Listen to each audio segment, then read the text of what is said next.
Hello everyone, Medicore learning hub के इस digital platform में आपका हार्दिक स्वागत और अभिनंदन। अगर आपने अभी तक मेडिकोर लर्निंग हब को सब्सक्राइब नहीं किया तो सब्सक्राइब करें और बेल आइकन को दबा दें ताकि एमसीआरई 5 और सभी मेडिकल भर्ती परीक्षाओं की नई क्लास अपडेट सबसे पहले आपको मिल सके। अगर आप एमसीआरई 5 हॉस्पिटल अटेंडेंट या किसी भी मेडिकल भर्ती परीक्षा की तैयारी कर रहे हैं तो आज की यह क्लास आपके लिए बहुत इंपॉर्टेंट होने वाली है। आज का जो हमारा इंपॉर्टेंट टॉपिक है वो है फ्रैक्चर। इस टॉपिक से एमसीआरई और अन्य मेडिकल भर्ती परीक्षाओं में बार बार क्वेश्चन पूछे जाते हैं। तो इस वीडियो में हम जानेंगे कि फ्रैक्चर की क्या डेफिनेशन होती है, क्या फ्रैक्चर के टाइप होते हैं और फ्रैक्चर के क्या साइन और सिम्टम होते हैं। तो ये इस क्लास में हम अच्छे से समझेंगे और क्या और कौन सी चीजों का हमें फ्रैक्चर का फर्स्ट एड देते समय ध्यान रखना चाहिए और एग्जाम की दृष्टि से कौन कौन से क्वेश्चन इंपॉर्टेंट है और बार बार पूछे जाते हैं। इसलिए वीडियो को अंत तक जरूर देखें क्योंकि मैं हर पॉइंट को आसान भाषा में समझाऊंगा और साथ ही परीक्षा की दृष्टि से इंपॉर्टेंट जो टॉपिक्स हैं उनको भी बताऊंगा। तो चलिए बिना किसी समय गंवाए आज की क्लास को शुरू करते हैं। अगर आप इस क्लास को लास्ट तक देखते हैं तो आज हम इस क्लास में क्या सीखेंगे, अगर आप शुरू से लेकर अगर इस क्लास को लास्ट तक देखो तो आपको क्या कंक्लूजन मिलेगा, क्या सीखने को मिलेगा। इस क्लास में हम सीखेंगे कि फ्रैक्चर की क्या परिभाषा होती है, फ्रैक्चर क्या होता है, कितने प्रकार का फ्रैक्चर होता है, टाइप्स ऑफ फ्रैक्चर क्या क्या है, फ्रैक्चर के क्या साइन और सिम्टम होते हैं, क्या साइन एंड सिम्टम होते हैं, क्या लक्षण होते हैं, वो भी इस क्लास में हम अच्छे से समझेंगे। फैक्ट स्टेट देते समय क्या इन किन बातों को ध्यान रखना चाहिए, क्या स्टेप बाय स्टेप फ्रैक्चर कैसे देना है वो भी इस क्लास में हम अच्छे से समझेंगे। क्या बिल्कुल नहीं करना चाहिए, कौन कौन सी बातों की सावधानियों का हमें ध्यान रखना है वो भी इस क्लास में अच्छे से समझेंगे। और एमसीक्यू कौन कौन से क्वेश्चन इस एग्जाम की दृष्टि से इंपॉर्टेंट है वो भी हम इस क्लास में अच्छे से डिस्कशन करने वाले। तो लास्ट तक क्लास में जुड़े रहिए और साथ बनाए रखें। फ्रैक्चर क्या होता है भाई? फ्रैक्चर एक सिंपल सी परिभाषा है फ्रैक्चर की। जब हड्डी पे इतना प्रेशर आ जाए कि हड्डी टूट जाए या उसमें कोई क्रैक आ जाए, दरार आ जाए, तो उसको मेडिकल परिभाषा में फ्रैक्चर कहते हैं। क्या है फ्रैक्चर की सिंपल सी परिभाषा? हड्डी का टूटना या उसमें क्रैक आ जाना फ्रैक्चर कहलाता है। तो ये अगर आपको देखो सामने एक डायग्राम दिख रहा है, इस डायग्राम में आपको एक सीधी हड्डी दिख रही है और एक ये जो क्रैक दिख रहा है हड्डी, ये टूटी हुई हड्डी दिख रही है आपको। तो किसी भी हड्डी में को टूट जाना या उसमें क्रैक आ जाना ही फ्रैक्चर कहलाता है। फ्रैक्चर कैसे होता है, मतलब फ्रैक्चर होने के चांसेस कब बढ़ जाते हैं? फ्रैक्चर जो हमारा पहला इंपॉर्टेंट सबसे कॉमन है वो एक्सीडेंट है। सड़क दुर्घटना में गिरने से किसी चीज से टकराने से हमें फ्रैक्चर होने के चांसेस सबसे ज्यादा है। तो ये हमारा सबसे पहला इंपॉर्टेंट, फर्स्ट इंपॉर्टेंट, सबसे कॉमन कारण है फ्रैक्चर का, एक्सीडेंट और चोट। फिर जो हमारा दूसरा सेकंड जो हमारा कारण है वो है ऊंची जगह से गिरना। ऊंची जगह क्या है? सीढ़ी से गिरना, छत से गिरना। सीधा फोर्स हड्डी पे आता है और हड्डी बिल्कुल टूट जाती है, क्रैक आ जाता है। तो ये भी सबसे जो सेकंड मोस्ट कॉमन कारण है फ्रैक्चर होने का। जिम में या कहीं पे भी आवश्यकता से अधिक वजन उठाते हैं तो भी हमारी हड्डी में क्रैक आ जाता है या टूट जाती है। तो ये हमारा थर्ड सबसे इंपॉर्टेंट मोस्ट कॉमन कारण है फ्रैक्चर होने का। और कमजोर हड्डी, बुजुर्गों में जैसे ओल्ड एज में या कैल्शियम की कमी से हड्डी कमजोर हो जाती है। तो कैल्शियम की कमी से जो हड्डी कमजोर होती है तो उस डिजीज को या उस बीमारी को मेडिकल में ऑस्टियोपोरोसिस कहते हैं। इसमें क्या होता है कि विटामिन D3 और कैल्शियम की कमी से हड्डियां कमजोर हो जाती हैं और हल्के से प्रेशर से या गिरने से हड्डियां टूटने लगती हैं। और यह most common post menopause post menopause post menopause में देखने को मिलता है।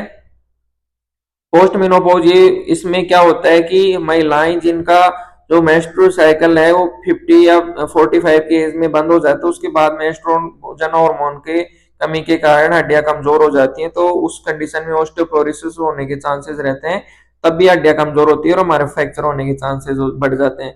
फ्रैक्चर के दो मेन कौन कौन से टाइप होते हैं? दो मेन टाइप होते हैं इसमें। एक तो होता है क्लोज फ्रैक्चर, एक ओपन फ्रैक्चर। इसमें हड्डी बाहर आ जाती है और अपने को स्पष्ट दिखती है हड्डी बाहर आई हुई कि फ्रैक्चर हो गया है और अपने को स्पष्ट बाहर हड्डी दिखती है।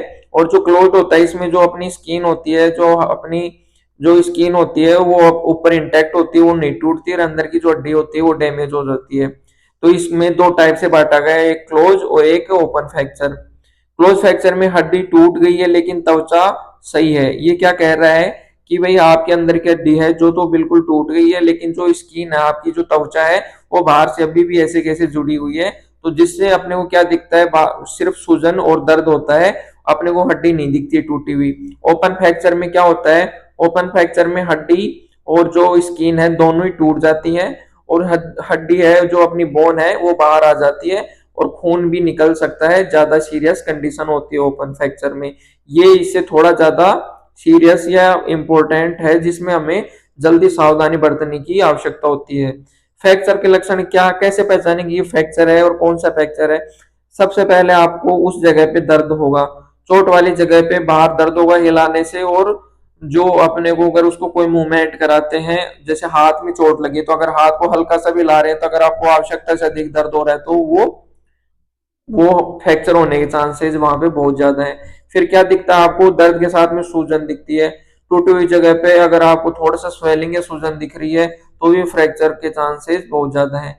वहां पे अगर नीला पड़ जाता है, त्वचा नीली या काली पड़ जाती है अंदर, क्यों, अंदर खून जमा हो जाने से, तो अगर नीली त्वचा या अगर अपनी जो स्किन है वहां से फ्रैक्चर वाले आसपास से अगर नीली दिखाई दे रही है तो भी वह फ्रैक्चर की कंडीशन में गिना जाएगा। टेढ़ा दिखना, अगर आपकी जो जैसे हाथ है बिल्कुल सीधा दिख रहा है, अगर यहाँ आपको कोई भी आपको बैंड या थोड़ा सा भी टेढ़ा दिख रहा है तो भी यह फ्रैक्चर के लक्षण है। हिलाने में तकलीफ हो रही है या कुछ ऐसे उसको मूवमेंट कराने तो क्रैक की आवाज आ रही है तो ये हमारे फ्रैक्चर के लक्षण है। क्या है, फर्स्ट दर्द होगा, सूजन आपको दिख रही है, अगर वहां पे स्किन नीली पड़ी है, और अगर वहां की बोन आपको टेढ़ी दिखाई दे रही है, हिलाने में तकलीफ हो रही है और क्रैक की आवाज आ रही है, तो यह किसकी कंडीशन में 100% यहाँ पे आपको फ्रैक्चर हुआ है, और आपको या तो फर्स्ट एड करना है या आपको हॉस्पिटल में जल्दी से जल्दी रेफर करना है और हेल्प लेनी है आपको। फर्स्ट एड में क्या करना चाहिए, अपने जैसे आप अगर किसी फर्स्ट एड देने जा रहे हो किसी दुर्घटनाग्रस्त व्यक्ति को या कोई भी पेशेंट है उसको, अगर आप फर्स्ट एड दे रहे हो तो आपको कौन कौन सी बातों को ध्यान रखना चाहिए और कौन कौन सी बातों को फॉलो करना चाहिए। तो यहाँ से क्वेश्चन बनता है कि अगर आप फ्रैक्चर है और उसमें आपको किन किन बातों का ध्यान रखना चाहिए, तो ये क्वेश्चन बनता है, यहाँ पे इंपॉर्टेंट क्वेश्चन बनता है। तो सबसे फर्स्ट स्टेप में क्या करेंगे, अगर वो आप उसको दुर्घटना हो गई है, अगर वहां ज्यादा उसको चोट लगी है, खून बह रहा है, तो आपको सबसे पहले घबराना नहीं है। आपको तो घबराना नहीं है, पेशेंट को देखना अच्छे से, उसकी स्थिति को पहचानना है। अगर उसको फिर क्या करना है, सेकंड पॉइंट में आपको उसको मूवमेंट नहीं कराना है, ये सबसे इंपॉर्टेंट है, उसको इमोबाइलाइज करना है, इमोबाइलाइज करना है, उसको हिलाना नहीं है, नहीं तो और फ्रैक्चर और उससे ज्यादा दर्द होने के, पेशेंट को परेशानी होने के चांसेस बढ़ जाते हैं। सेकंड, हिलाना नहीं है, उसको मूवमेंट नहीं कराना। थर्ड, उसको जहां से फ्रैक्चर हुआ है और आपको फ्रैक्चर दिख रहा है, जैसे ये हाथ की हड्डी है तो इसको यहाँ से सपोर्ट देना है, इसको इसको मूवमेंट नहीं कराना है, बिल्कुल भी हिलाना नहीं है। फिर उसको जहां से टूटा हुआ है, अगर ओपन फ्रैक्चर है, अगर ब्लीडिंग हो रही है तो उसको कपड़ा से बांधना है। फोर्थ स्टेप में क्या करना है, आपको सपोर्ट दे दिया, नीचे कुछ फंटी वगैरह स्प्लिट वगैरह आपने लगा दी, जैसे ये हाथ है, ये हाथ की हड्डी, यहाँ पे आपने कोई लकड़ी का तख्ता या जैसे किसी गत्ते से बना के अगर आपने स्प्लिट बना दी और ये इसको सपोर्ट देके अगर फिर इसको कपड़े से बांध देते तो इसका मूवमेंट रुक जाता है। तो सबसे पहले आपको क्या करना है, सपोर्ट देना है, फिर आपको कपड़े से बांधना है। फिर फिफ्थ नंबर पे आपको, फिफ्थ स्टेप में फिर आपको एम्बुलेंस को फोन करना है, और आपको जो सिक्स स्टेप में एम्बुलेंस आने तक धैर्य रखना है, उसके साथ रहना है पेशेंट के। तो फर्स्ट एड में क्या करना चाहिए, घबराना नहीं चाहिए, सबसे पहले पेशेंट की स्थिति को देख के, पेशेंट को हिलाना नहीं चाहिए, मूवमेंट नहीं, उसको नहीं चलाना चाहिए, उसको घुमाना नहीं चाहिए, उसको एक जगह पे समतल जगह पे उसको लिटा देना है आपको। फिर उसको सपोर्ट प्रोवाइड करना है, अगर जहां फ्रैक्चर दिख रहा है तो वहां को स्प्लिंट लगाना है। फिर क्या करना है, उसको कपड़े से अच्छे से बांध देना है जिससे ब्लीडिंग भी रुक जाए और उसको सपोर्ट मिले। फिर आपको फिफ्थ नंबर में स्टेप में आपको एम्बुलेंस को कॉल करना है, एम्बुलेंस आने तक आपको धैर्य बनाए रखना है और वहीं पे रुकना है आपको। फिर स्प्लिंट हड्डी को सीधा रखना है। स्प्लिंट क्या है, यह स्प्लिंट देखो, ये जैसे ये अपनी उंगली है आपको दिख रही है, ठीक है, और ये नीचे जो दिख रही है इसको स्प्लिंट बोलते हैं। ये लकड़ी या कार्डबोर्ड की बनी होती है, ये जो आपको दिख रही है ये स्प्लिंट है। ये क्या करती है, उस जगह को या उस बोन को, उस हड्डी को सपोर्ट प्रोवाइड करती है, और हाथ को सीधा रखने के लिए, किसी भी हड्डी को सीधा रखने के लिए स्प्लिंट का यूज किया जाता है। स्प्लिंट क्या है, ये एक सख्त चीज होती है, वो चाहे लकड़ी की बनी हो, कार्डबोर्ड की बनी हो, या रोल्ड या न्यूज़पेपर किसी भी कागज की बनी हो या गत्ते की बनी हो, जिसे टूटी हुई हड्डी के साथ में बांधा जाता है ताकि वह हिलना बंद करे। अगर जैसे ये हाथ है आपका और अगर आपका हाथ टूट गया है तो स्प्लिंट या तो आप किसी लकड़ी को लगा सकते हो या किसी गत्ते को या न्यूज़पेपर को फोल्ड करके लगा सकते हो और फिर इसे कपड़े से बांध सकते हो। तो अगर ये जो लगा रहे हैं इसको स्प्लिंट बोलते हैं, स्प्लिंट बोलते हैं। तो स्प्लिंट क्या है, एक सख्त चीज होती है जिसे टूटी हुई हड्डी के साथ बांधा जाता है ताकि वो हिलना बंद करे।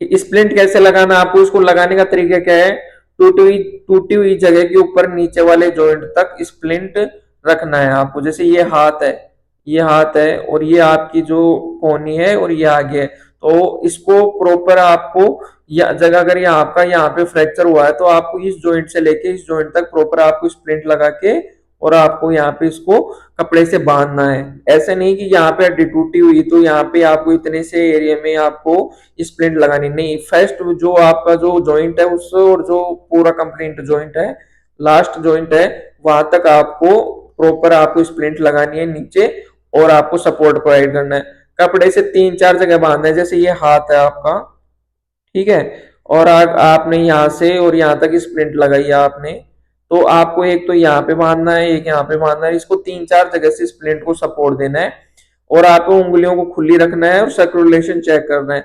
इतना भी टाइट नहीं बांधना, इतना भी टाइट नहीं बांधना है जिससे क्या है कि आपका जो ब्लड है वो हाथों को और या किसी भी ऑर्गन को, जैसे पैर हुआ है, पैर की उंगलियां हुई, हाथ की उंगलियां हुई, वहां को अच्छे से नहीं पहुंच सके जिससे नेक्रोसिस होने के चांसेस रहते हैं। तो ये भी ध्यान रखना आपको कि सर्कुलेशन प्रॉपर आ रहा है या नहीं आ रहा है। किन बातों को हमें ध्यान रखना चाहिए, कौन कौन सी सावधानियां बरतनी चाहिए, जिन कौन कौन सी गलतियां हमें बिल्कुल बचना है करने से।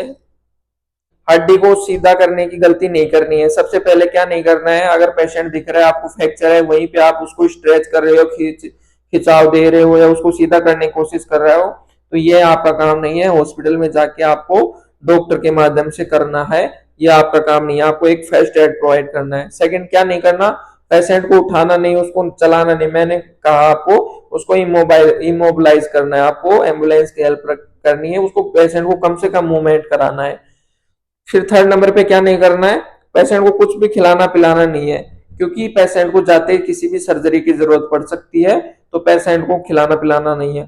और ओपन ओपन जो अपना ओपन फ्रैक्चर है, हड्डी अगर अंदर मत, ओपन फ्रैक्चर में क्या बताया मैंने, जो अपना ये हाथ है, अगर ये हड्डी टूट गई तो जो अपनी जो स्किन है बाहर की, इसको तोड़कर भी बाहर निकल जाती है, आपको स्पष्ट दिखता है फ्रैक्चर, तो उसको अंदर प्रेशर से अंदर करने की कोशिश मत करो। इससे क्या होता है कि इन्फेक्शन होने का खतरा बहुत ज्यादा बढ़ जाता है। आपके हाथ होते हैं वो गंदे होते हैं, कंटामिनेटेड होते हैं, तो ये आपको कुछ नहीं करना है, बस आपको सपोर्ट देना है और जल्दी से जल्दी 108 एम्बुलेंस को कॉल करके उसको हॉस्पिटल पहुंचाना है। कहाँ ज्यादा फ्रैक्चर होते हैं, कौन कौन सी बोन में सबसे ज्यादा फ्रैक्चर होने के चांसेस रहते हैं, गिरते ही दिखता है कि भाई सबसे पहले यहाँ ही फ्रैक्चर। हॉस्पिटल में भी कौन से फ्रैक्चर के सबसे ज्यादा केस आते हैं, सबसे ज्यादा केस आते हैं हाथ के, फोरआर्म के। गिरने पर हाथ आगे रखने से सबसे कॉमन फ्रैक्चर होता है। जैसे कहीं गिर रहे हैं या फिर कोई भी ऊपर से गिर रहे हैं, किसी बाइक से गिर गए, तो सबसे पहले हमारा हाथ रखने की कोशिश करते हैं, जिससे हाथ पे प्रेशर आने से हमारी हाथ की हड्डी टूट जाती है, ठीक है। फिर अपना जो सेकंड नंबर पे कौन सी हड्डी टूटने की सबसे ज्यादा खतरा रहता है हमारे, सबसे ज्यादा फिर सेकंड नंबर पे रहता है जो अपनी पैर की हड्डी होती है, जो हमारी जो जिसे जांग की हड्डी को हम बोलते हैं फीमर, ये सबसे ज्यादा टूटने की, टिबिया और फीमर टूटने की सबसे ज्यादा खतरा रहता है। थर्ड नंबर पे कौन सी हड्डी सबसे ज्यादा टूटती है, कमर की हड्डी और हिप की हड्डी होती है। जो ये जो फ्रैक्चर है ये जो ओल्ड एज में सबसे कॉमन होता है, क्योंकि कैल्शियम की कमी के कारण, ऑस्टियोपोरोसिस के कारण ये हड्डी सबसे ज्यादा टूटी जाती है, टूटी हुई देखी जाती है। फोर्थ नंबर पे हमारे जो फोर्थ नंबर है उसमें जो हमारे रिस्ट है उसकी हड्डी टूटना सबसे ज्यादा कॉमन है, और फिफ्थ नंबर पे जो पैर की और जो अपना एंकल की हड्डी है वो सबसे कॉमन फ्रैक्चर देखा जाता है। अब कब तुरंत 108 को बुलाएं, जब कौन सी चीजें आपको कॉमन दिख रही है, सामने दिख रही है, जिनको देखकर आपको 108 को या एम्बुलेंस को बुलाना है। अगर हड्डी बाहर आ रही है, ओपन फ्रैक्चर आपको दिख रहा है, तो आपको तुरंत एम्बुलेंस को कॉल करना है। पेशेंट बेहोश हो रहा है, उसको कोई सांस लेने में दिक्कत हो रही है, या फिर अनकॉन्शियस पेशेंट है, बेहोश है, तो उसको तुरंत 108 को फोन करना है। कमर और गर्दन या फिर सिर में चोट लगी हो तो पेशेंट को बिल हिलाना नहीं है और आपको उसको मूवमेंट नहीं कराना है, हिलाना डुलाना नहीं है, तब भी आपको तुरंत एम्बुलेंस को कॉल करना है। ज्यादा खून निकल रहा हो और बंद नहीं हो रहा हो, ब्लीडिंग ज्यादा हो रही है, कंटिन्यू हो रही है ब्लीडिंग, ब्लीडिंग कंटिन्यू हो रही है और रुक नहीं रही है, तो आपको तुरंत 108 नंबर पे कॉल करना है और तब तक उसको सपोर्ट देना है।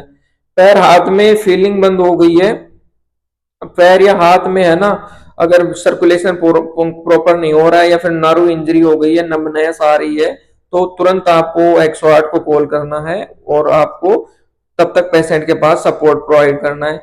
अगर पेशेंट को सांस लेने में प्रॉब्लम हो रही है, उसको ब्रीथिंग प्रॉब्लम हो रही है, तब भी आपको 108 को तुरंत कॉल करना है। ये हमारा जो इम्पोर्टेंट क्लास थी जो कंप्लीट हो गई है। ये हमारे एमसीक्यूज है, जो इम्पोर्टेंट एमसीक्यूज है ये आपको अगली क्लास में कराए जाएंगे। जो हमारा जो फ्रैक्चर टॉपिक है उसको एक बार वापस रिवाइज कर लेते हैं, क्यों रिवाइज कर लेते हैं जिससे आपको याद हो जाए। फ्रैक्चर क्या होता है? हड्डी का टूटना या क्रैक होना फ्रैक्चर कहलाता है। कौन कौन से टाइप थे सर? एक ओपन था, एक क्लोज था। ओपन में क्या होता है कि हड्डी बाहर आ जाती है, स्किन को भी तोड़कर, अपनी जो खाल होती है उसको भी तोड़कर बाहर आ जाती है। क्लोज में अपनी स्किन होती है वो चारों तरफ से वैसे की वैसे ही रहती है और अंदर से हड्डी टूट जाती है, तो उसे क्लोज फ्रैक्चर कहते हैं। इसमें 6 लक्षण क्या थे सर आपके? जिसमें सर पहले दर्द होता है, सूजन भी होता है, वहां पे नीला पड़ जाता है, हड्डी टेढ़ी दिखाई देती है, हिलाने पे दर्द होता है और क्रैक दिखाई देता है। तो ये क्या होता है? ये लक्षण है 6 फ्रैक्चर के। इसमें आपने वो फर्स्ट स्टेप में क्या ध्यान रखना है? पेशेंट को जो फ्रैक्चर में सबसे पहले आपको सबसे कॉमन और सबसे पहले जो बेसिक ध्यान रखना है वो क्या करना है? आपको पेशेंट को हिलाना नहीं है। मैंने बोला था इमोबिलाइजेशन सबसे पहला काम आपका, पेशेंट को मूवमेंट नहीं कराना है, चलाना नहीं है, हिलाना नहीं है।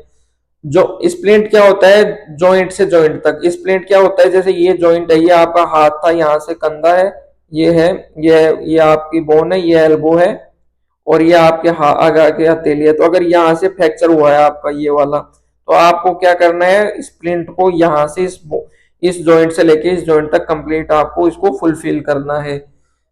अगर गलती क्या, किन बातों का ध्यान रखने के लिए बताया गया था? सबसे कॉमन बात कौन सी थी कि अगर हड्डी बाहर टूट के बाहर आ गई है हाथ से, तो उसको क्या करना है? अंदर धकेलने की कोशिश नहीं करना है, जिससे क्या है इन्फेक्शन का खतरा रहता है, क्योंकि अपने हाथ इन्फेक्टेड होते हैं और साफ कंटामिनेटेड होते हैं, जिससे क्या होता है कि इन्फेक्शन बढ़ने का खतरा रहता है। अब आपको क्या करना है? इस क्लास को अच्छे से देखना है, प्रैक्टिस करनी है घर पे जाके, और फिर क्या करना है? आपको एमसीक्यूज की प्रैक्टिस करनी है। और अगला जो हमारा नेक्स्ट इनकमिंग टॉपिक होगा वो है को बर्न पे, जलने पे, किसी भी पेशेंट के या किसी भी व्यक्ति के जलने पर हम कैसे उसको फर्स्ट एड प्रोवाइड कर सकते हैं। कितने टाइप का होता है? First degree, second degree, third degree, कौन किस टाइप से उसको डिवाइड किया गया है, और फर्स्ट एड में क्या करना चाहिए, क्या नहीं करना चाहिए, कौन सा ऑइंटमेंट लगाना चाहिए, इन बातों का हम अच्छे से समझेंगे आगे आने वाली क्लास में। तो आपको ये क्लास अच्छी लगी, अगर आपको कंटेंट पसंद आया तो आपको इस क्लास को शेयर कर सकते हैं, सब्सक्राइब कर सकते हैं हमारे चैनल को और हमें मोटिवेट कर सकते हैं। बहुत बहुत धन्यवाद।